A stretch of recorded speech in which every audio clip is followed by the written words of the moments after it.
আসসালামু আলাইকুম, আমি আর্টিস্ট সুমাইয়া মিম। আজকে আমি লিপ গ্লস ব্যবহার করার সময় দেখলাম যে লিপ গ্লসটা কিন্তু শেষ হয়ে গেছে। তো কোনো প্রবলেম নেই, আমি প্রথমে এখানে একটা ফিটমি ব্র্যান্ডের একটা ফাউন্ডেশন এখানে নিয়ে নিব।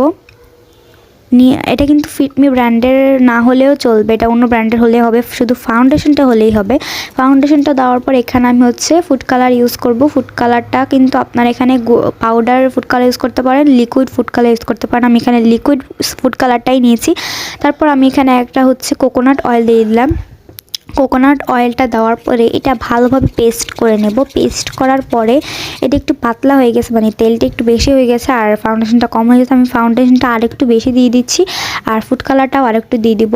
ফুড কালারটা আরেকটু দেওয়ার পরে আরেকটু ভালোভাবে মিক্স করে নেব, মানে পেস্ট করে নেওয়ার পরে তারপর দেখবেন যে এটা একটু পিঙ্কু টাইপের, মানে অরেঞ্জ পিঙ্ক এরকম একটা কালার হয়েছে। আমি আসলে নামটা ভুলে গেছি, এটার নাম কি। তারপর এটা আমি আমার এটা বানানো শেষ। আমি এবার এটা আমার যে পাত্রটা রাখবো, এই পাত্রটাই এটা রেখে দিব। আমার একটা ছোট্ট কিউটের একটা লিপ গ্লসের বক্স আছে, ওইটাতেই রাখছি। আর দেখো এটার কালার কিন্তু একটা জোস হয়েছে।